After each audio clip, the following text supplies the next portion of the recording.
Welcome to another In Wheel Time podcast, a 30-minute mini version of the In Wheel Time car show that airs live every Saturday morning, 8 to 11 a.m. Central.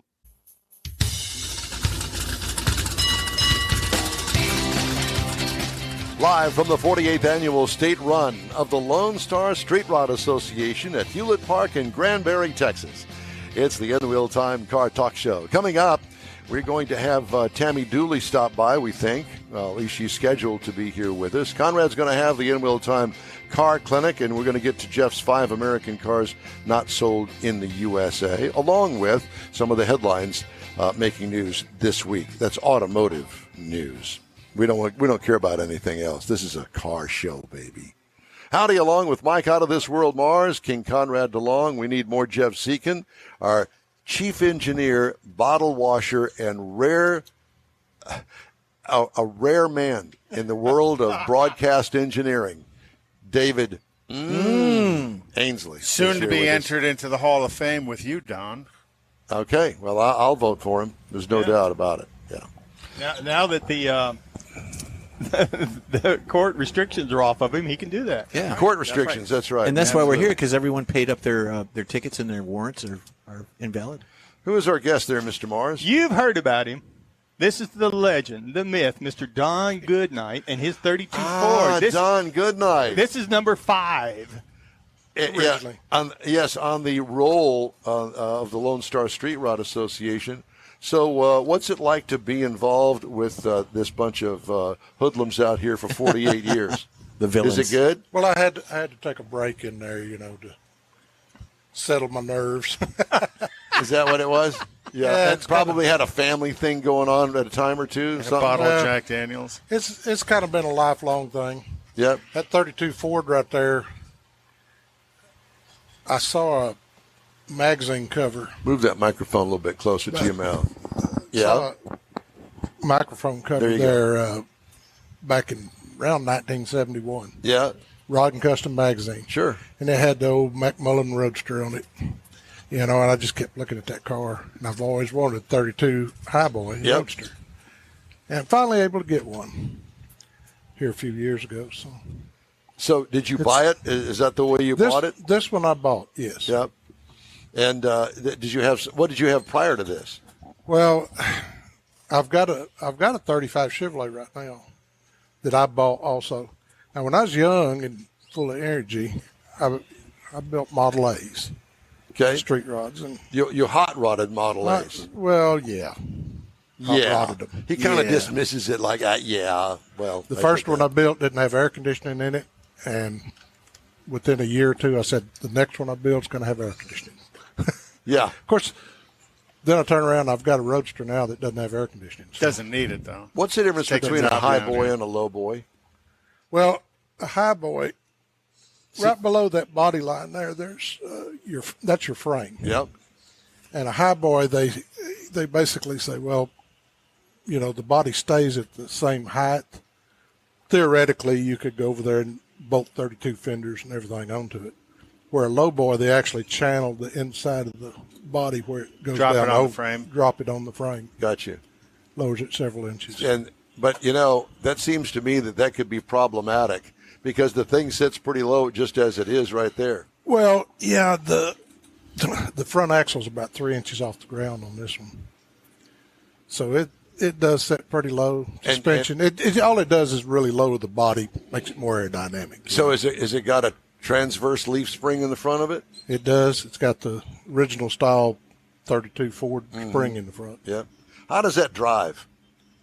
Well, how does it handle around the corner with that transverse leaf spring?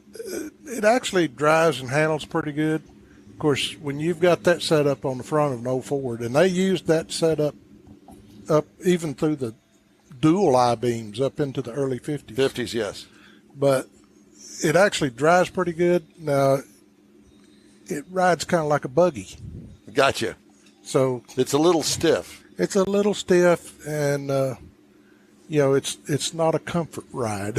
yeah, a little bouncy. Now, what about the suspension in the back of it? It's got coil-over springs in the back on a Ford 9-inch rear. So you're able to adjust those. You can adjust them. But Does it make any difference? Not really. It still rides like a buggy. Yeah. I was going to say, it's more about style than comfort. That's the thing about a 32 Highboy, with the front end all exposed and everything. Actually, that front end is a Pete and Jake's. You know, it's a all chrome front end. So, you know, a full fender car, you can go to the Mustang 2 type front ends and everything and get a lot better ride. But that type car, you really need to stick with the traditional type front end. Absolutely. And what kind of motor you got in there? It's a Chevrolet 350. A Chevy 350. And you had no trouble buying a Chevrolet motor in a Ford car? No, I've used both engines in cars, and I'm just, like most hot rodders, are a little more familiar with the small block Chevrolet. Sure. And the availability of parts are far greater than they are. A lot more aftermarket, dress-up parts and everything. And more dependable, you think? Not necessarily? Probably not necessarily. Yeah. It's just kind of what you prefer. So you bought it with the Chevy engine in it? Yeah. Yeah. This car I actually bought just pretty much as it sits. Well, that's beautiful. I wouldn't touch it. Would you ever consider putting a Ford motor in it just to have a Ford motor in it? No, I'm getting too old to mess with stuff like that. We can relate to that, I promise you. That's like here several years ago, I didn't have a old car at all at the time. I didn't get an old car. And told my wife, I said, well, I'm not gonna go buy one and build it from the ground up. I said, I might not get it finished before I die. Said I'm gonna buy something close to finished. Close to finished. You wouldn't get offended if I asked you how old you are. I'm 71. Okay. Not that old yet, but No. I'm going downhill fast. No, you're not. No, you're not at all. At all. Some days it feels like it. So you have other cars as well. The only other car I've got now is a 35 Chevrolet. 35 Chevrolet. What do you use to go back and forth to the grocery store? My pickup. Your pickup. And what is that? I got a Toyota Tundra pickup. Do you? Built in Texas. Built in Texas. Yeah. And you're happy with that? Yeah. It's man. It's air conditioned. It rides nice. There you go. It's got all the pleasures. Dependable as heck. You know. The old car. Yeah, I mean, I drive them moderately, but they're. It is hard to maintain an old car and drive it every day. Oh, what? You probably heard the name Scott Ingram. Yes. Scott was one of the original 7 Lone Star guys. And Scott had a 32 Ford Coupe that I know for a pretty long time, I think that was his everyday driver. Oh, wow. Wow. And I had an old, he had several different Ford engines. He always had a Ford engine in it. But, you'd see Scott's old orange 32 going around. And that most of the time it'd be kind of dirty, because he's driving it every day. Yeah. Now, does he live in the same city as you? No, he lives in he used to live in Austin. He's moved kind of out in the country now. And how about you? Where are you from? Well, I'm from Temple. Temple? Pretty much all my life. I actually still live in the Temple city limits right now, but I've got a Belton address. Temple and Belton have kind of just grown together. Yep. Well, George Skelton is a Temple guy. Good friend of ours. I went to grade school and high school with him, and he's in Temple, and he's not a car guy at all, but he is a character deluxe. He needs to be in a car club. Yeah. He would be the entertainment. Yeah. There you go. There you go. Yeah, there's that. So that's a custom top on there because it's obviously been chopped. Right. And I can only imagine, can you, and I know you can too since you're a car builder, trying to make the bows to get the top to go up and down on a custom. Well, the one thing about that top, it doesn't go up and down. It doesn't. It comes off? It's built like the old folding top. Yeah. But it actually, you just unbolt it and take it off. Gotcha. Do you ever do that? Occasionally. Yeah, because it's a total pain, I would imagine. If you look at me without this cap on, there's not a lot of protection from the sun. I got sun you. protection. I'm feeling you. I'm feeling you. And this sun gets pretty hot on a bare head. Yes, it does. Even riding down the road in the Well, it's car. got They air also- conditioning. Yeah, that little flap that opens up there on the cowl there. Oh, really? That's So this one does not have air conditioning. No, the 35 Chevrolet's got it, but this one, it's got the 100-mile-an-hour air conditioning where you open the vent. Yeah, sure. Absolutely. Now, did you trailer that car here? This one I did today. You did. I've got a knee that's really bothering me. It really bothers me to get it on the accelerator in that car. So I trailered it today. But matter of fact, that's the first time I've trailered it to a car show anywhere. Is it an enclosed trailer? Yes. Yeah. I was going to say, because I had a show car one time that I trailered on the back of a car carrier, and it snowed and rained on the highway. And you know what that does. That is not good. It's not good, no. But typically, when I was young, we drove everywhere. Everything. The first car I ever built was a 1930 Model A coupe. And I literally got it on the road.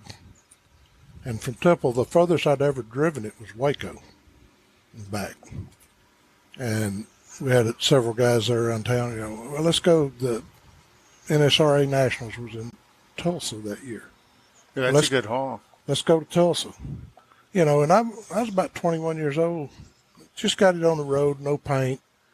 Barely had gotten the windows Fearless in it. at 21. Yeah, let's go. So I jumped in that car. Never had been more than 30 miles away from home. Took off, went to Tulsa. So, And you didn't get arrested? Yeah. Not that time? No, I've never been arrested. Well, that's good. Got a few tickets, but Just a few. Yeah. Well, if you keep hanging out with us today, your options are good. I wasn't in the wrong. I got one speeding ticket that I deserved. The rest of them were just Nothing. Do you ever show that car? just car shows, I guess, or You don't go to like Autorama or the Dallas no. big indoor? none of the big indoor shows. Do you ever go personally to any of those shows? I have been. I actually haven't been to like Dallas Autorama and stuff like. I haven't been to one of those in a pretty long time. Well, it's changed a lot, Oh yeah, as you can imagine. Oh, everything's changed. When I was 50 years ago, when I got into street rodding, of course, street rods were a big deal, and almost everything then was called rod runs, and they would typically be 2 days. Some of them, like when we started Lone Star Run, it was 3 days. There were a few others that were 3 days, but people stayed in motels or camped. Camping was popular, and now, it's all the bulk of the car show deal nowadays is the little 1-day show from Cruise-ins. 9 to 3. Sure. Yeah, kind of like cruise-ins. And, Well, I have to tell you that I was fortunate enough for the second year in a row to go on the Hot Rod Tour of Texas. Oh, yeah. Are you familiar with that? Or you've probably seen posts about it. I've seen posts, yeah. Yeah, it starts down in Victoria, and then we wind our way up here, as a matter of fact. And great fun. Lots of fun. Quite a few cars like yours. Not like yours, but similar. Older cars, hot rods. And very popular, and everybody has such a good time. And as you know, in this sport, this hobby, whatever you want to call it, that's really the draw, is the camaraderie and looking at everybody's car and what they've done to it. Hey, man, did you see the new valve cover gaskets that I put on since the last time I saw you? That kind of stuff. One thing about it, these car people, there's no strangers. No, there's not. You pull up and park with somebody you've never seen before in your life, where you just start up a conversation. Absolutely. With them. And the cars are ever evolving over time as well. Oh, yeah. The same person may own the same car, and over 10 years, it may go through a couple of evolutions. Oh, exactly. And plus, 50 years ago, you wouldn't believe how many of these old cars were sitting around Rotting in a field. Well, everywhere, if you were. if you wanted to buy a Model A or anything, you got out and drove through the country, you'd find them. Sure. Now, the old cars are getting really hard to find. And if you find them, usually they're really expensive. Now, when you're here at the show, do you have the same spot that you show your vehicle in on the lawn every year, or do you move it around? Because I noticed from last year that we were here, some of these look very familiar in the same spots. Some people try to get here and, put up their claim the same area. Yep. They kind of stake out an area, like on Friday evening. Looking for the shade. Yeah, looking for that's the first spot that fills up over here by the pine trees. The trees. Yeah. Well, some people move around. It's just whatever. Well, Don Goodnight, it is a pleasure and an honor to have you here on the show with us today. One of the original members of the Lone Star Street Rod Association, and we're glad you're with us. And beautiful car, and we salute you, sir. Well, I'm not that active now, but 50 years ago, it was something seeing it. Have you ever heard of the Central Texas Street Rod Association? I have not heard, but I'm sure that they exist. No, they don't exist anymore. But that was kind of the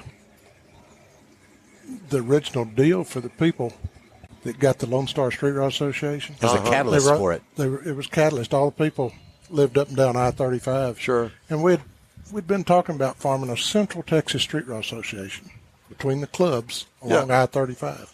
Well, we got together, and I think Scott and George Allen from Austin, they said, why don't we just limit it to Central Texas? Why don't we make it the entire state? So that day we kept, okay.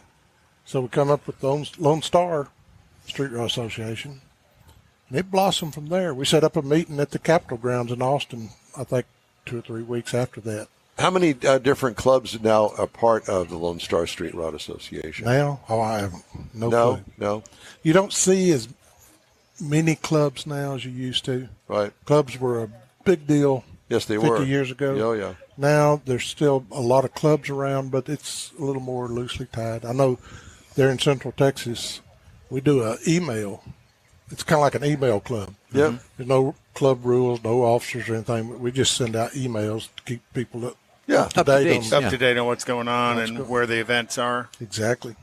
Well, we would invite you to follow us on Facebook and any other form that you see, and you'll be hearing yourself sometime this week. Mr. Mars does all of our podcasts, and so all of that is part of what we do. I don't know if I want to hear myself on the radio. I advise against it. Don listens to himself all the time. Yeah, no. Don Goodnight, thank you very much, sir. I listen to my wife. Oh, there you go. I'm second on that list. All right. Good talking to you guys. You too. Thank you very much. Thank Beautiful you very car. much. Hey, you're on the In-Wheel Time Car Talk Show. Thanks for riding with us today. Again, broadcasting from the Lone Star Street Rod Association State Run here at the Hewlett Park in Granbury, Texas. Also, like to remind you that we'd love to hear from you. All you have to do is just shoot us an email. The address is info@inwheeltime.com. Time now, Jeff is going to do the American cars not sold in the USA. I got to reload it, I think. Oh, you do? Wait, no, I got it. You got it? I think I do. Okay, Jeff's got to that's get good. loaded. He's got, and we're good about that. Okay, so this is, there's a lot. There's like 30, 35 different models, but they're all from the same manufacturer, Chevy, Ford, Dodge. So these are a few of these vehicles that are built. Let me see if I can't get this up going here. There you are.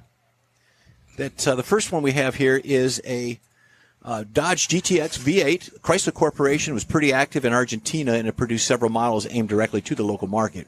But the most significant model and luxurious model offered was the Dodge GT. It's a Dart-based sedan with better equipment by the famous 225 slant 6 engine. I did not know that. Yep. The car was introduced in 68, but in 70, Chrysler Argentina decided to build the proper muscle version of this vehicle, and it was the Dodge GTX. And they put a Hemi in it. Well, this one had a 318 V8, which delivered 212 horsepower, or the 230 horsepower, depending on the year model that they were producing. So that's one for the Argentina flag. Let's see, we're going to this one here. This rascal is a Ford RS200. Back in the mid-'80s, motorsports were all about rallying and famous, terrifyingly dangerous Group Bs. Group B. Group B was a part of the World Rally Championship, which featured factory prototypes loosely based on production cars with insane turbocharged engines and all-wheel drive systems. Very loosely based. This brought many exciting and fast road cars, since the manufacturers are obligated to produce a number of the road vehicles for racing. So that's a pretty good-looking little Ford hot rod there. This next one is a good fancy of mine. This is the Chevrolet Opala SS, not Opal. The Opala SS is a typical example Very close of to a Oprah. Brazilian muscle car Chevy produced in the height of the Brazilian. muscle car craze. They introduced this handsome fastback coupe Just in a thin little '69. line. This came with a wide range of formal body stylings, the Chevrolet's main and mid-model sizes for the Brazilian market. And a free can of wax. However, the name Opala was controversial because customers thought it represented a mix between the names of Opel and Impala. So that's why they were a little confused. Although not much today's standards, it was given the Opala SS decent performance. Even with its success on the tracks, it did win many races in the Brazilian racing circuit. So there was Sure one it of did. those. Yep, it did. Now this one's pretty neat. And they worked in the Willy Wonka factory, the Opalas. This is a Ford Fairmont GT introduced in 1970. The Fairmont was a full-size sedan designed and constructed by Ford Australia. Their division sold mainly to the South African division. It was basically a version of the Australian Ford Falcon XY. The Falcon GT was one of the first and most popular Australian muscle cars, so South African dealers wanted one of their own. That's how the Fairmont GT came to be. Powered by Ford's 351 V8 engine, 300 horsepower, making it one of the fastest and most powerful cars in South Africa. The 0 to 60 was pretty respectable at 7.2, and the Fairmont GT was expensive and rare. At the time, they only built 1,824 of these rascals. So there's not many in the production. This one is one of my favorites as well. This is the Chevrolet Forenza Can-Am. One of the craziest, rarest Chevrolet muscle cars is Forenza. the Forenza Can-Am. Got my F's and my C's mixed up. Chevy introduced this in '73 based on the Forenza Can-Am, a two-door sedan designed from England, but they built it again in South Africa, Mike, under the Chevrolet badge. Best thing about it, it had a 5-liter Chevy V8 straight out of a Z28 Camaro. Performance heads, close to 400 horsepower. Lightweight body, 5.4 seconds in the 0 to 60. Acceleration figures close to a Ferrari and a Chevrolet. Today, the survivors of this are very, very expensive. So there you have the 5. Built, but not sold in America. All right. I'm going to move the car clinic to the next hour, Conrad, Alrighty. if that's okay with you. Yep, that's fine. Okay. Because I have to get in some of We got to the... get up to date. Pardon me? We got to get up to date. We got to get up to date on the news. On the news. On the news.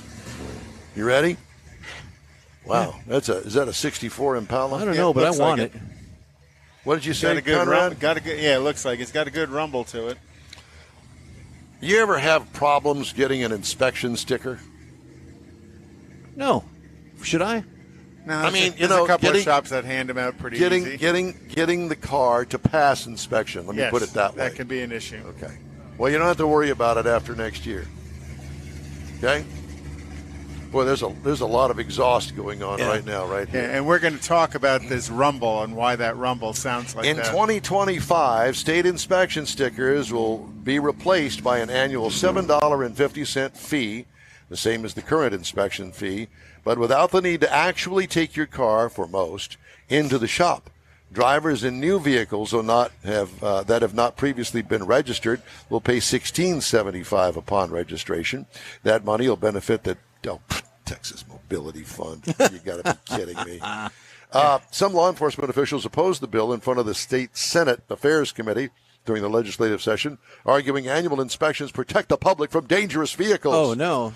Owners of auto shops have expressed concerns the lack of an annual requirement would close their businesses. Yes, some it would. Well, and they've all made investments in the equipment to do state inspections, and now that's all going to be flushed down the toilet. Texans living in the most populated counties, however, will still have to appear annually for an emissions test. Right. The 17 counties that require emissions inspections include those surrounding the major metro areas other than San Antonio. Harris, Fort Bend, Brazoria, Montgomery, Galveston, among others, are the counties that will still That have to covers still it. have to take And your pretty car. much all they do is plug into your OBD. computer communication Obi-Wan plug, Kenobi yeah. plug. I want to kind of get it to another story here. I've got several, and I want to make sure that I get this. Yeah, oh, it's all about you, Don. it is. It's always all about me. Thank you. We Conrad. recognize that. I know. Well, once the center of American life, AM radio stands in the middle of a tussle between automakers who want it gone and federal lawmakers who say it's key for emergency alerts during catastrophes. Because so many people listen to it. BMW, Mazda, Polestar, Rivian, Tesla, Volkswagen, and Volvo do not offer broadcast AM radio in their electric vehicles, citing the EV's motor's electromagnetic interference with the AM system and a resulting ticking sound. Oh. About a third of all new EV models available for purchase in the U.S. in 23 are not equipped with AM tuners, according to SBD Automotive, a global automotive technology research firm. You know how much a tuner adds, an AM tuner adds to the price of a car? $20 to $30. I was going to say 40. Could you not just do that? But, I will say this, that with the internet, your telephone, and the Bluetooth in older cars that streaming. You need to put your headset on if you're going to talk. Leaving. He's got a date. You're leaving? Yeah. You going somewhere? No, we don't want to know about that. But at any rate, they're still working on it. There's no decision been made. But guess what? I think that the government. I think that the government is going to win, at least temporarily, in keeping the AM radio. Yeah, I'm not talking to you. You don't have a microphone on. So we are going to take a quick break, and we are going to be back at the Lone Star Street Rod Association here on the In Wheel Time Car Talk Network. Stay with us, won't you? Everyone at the Tailpipes and Tacos Cruise In at the Lupi Tortilla Tex-Mex in Katy, thank you for participating in the best cruise in around, and look forward to seeing you again. You'll hear about the next cruise-in date right here on In Wheel Time. Next time you're in the West Houston Energy Corridor area, be sure and stop in at the original Lupi Tortilla Tex-Mex at I-10 and Highway 6 or the Katy location on the Grand Parkway at Kingsland Boulevard. When passing through Beaumont or College Station, stop in and have Lupi's award-winning beef fajitas and frozen margaritas. There's always a celebration at Lupi Tortilla. Lupi Tortilla founder Stan Holt and his wife Sheila are winning racers on the NHRA drag racing circuit and have a collection of hot rods and classics that everyone appreciates. Look for them at the next Tailpipes and Tacos Cruise-In. The date will be announced soon and will once again be held at the Lupi Tortilla Tex-Mex on 99 and Kingsland Boulevard, just south of I-10 and Katy. We'll give you all the details right here on the In Wheel Time Car Talk Show and online. Donations benefit God's Garage. We'll see you then. You own a car you love. Well, why not let Gulf Coast Auto Shield protect it? Houstonian John Gray invites you to his state-of-the-art facility to introduce you to his specialist team of auto enthusiasts. We promise you'll be impressed. Whether you're looking to massage your original paint to a like-new appearance, apply a ceramic coating, install a paint protection film, nano-ceramic window tint, or new windshield protection called ExoShield, Gulf Coast Auto Shield is where Houston's car people go. Curbed your wheels? Instead of buying new, why not have them repaired? How about a professionally installed radar detector? Gulf Coast Auto Shield does that too. Get a peek inside the shop and look at the services offered by getting online and heading to gcautoshield.com. Better yet, stop by their facility at 11275 South Sam Houston Tollway, just south of the Southwest Freeway, and get a personal tour. Gulf Coast Auto Shield is your place to go for all things exterior. Call them today, 832-930-5655 or gcautoshield.com. The award-winning In Wheel Time Car Talk Show is available on the most popular podcast channels out there in 30-minute episodes. We realize our 3-hour live show can be difficult to catch in its entirety, so now you can listen every day to a convenient, fresh 30-minute episode. Check us out on Apple Podcasts, Spotify, Google Podcasts, Amazon Music, and Audible, along with a dozen more. In Wheel Time has the most informative automotive guest interviews and new car reviews, along with popular features including Conrad's Car Clinic and This Week in Auto History, along with automotive news headlines. Our live broadcast airs every Saturday, 8 to 11 Central on InWheelTime.com, the iHeart app, and on YouTube. Be sure to say hello when we're broadcasting from the Tailpipes and Tacos Cruise-In, Autorama, and the Houston Auto Show, among others. Now, it's easier than ever to hear about all things automotive all week long. You're invited to join fellow car enthusiasts in becoming part of the ever-growing In Wheel Time Car Talk family. Don't forget those 30-minute podcast episodes on your favorite podcast channel. That's it for this podcast episode of the In Wheel Time Car Show. I'm Don Armstrong, inviting you to join us for our live show every Saturday morning, 8 to 11 a.m. Central on Facebook, YouTube, Twitch, and our InWheelTime.com website. Podcasts are available on Apple Podcasts, Spotify, Stitcher, iHeart Podcast, Podcast Addict, TuneIn, Pandora, and Amazon Music. Keep listening, and we'll see you soon.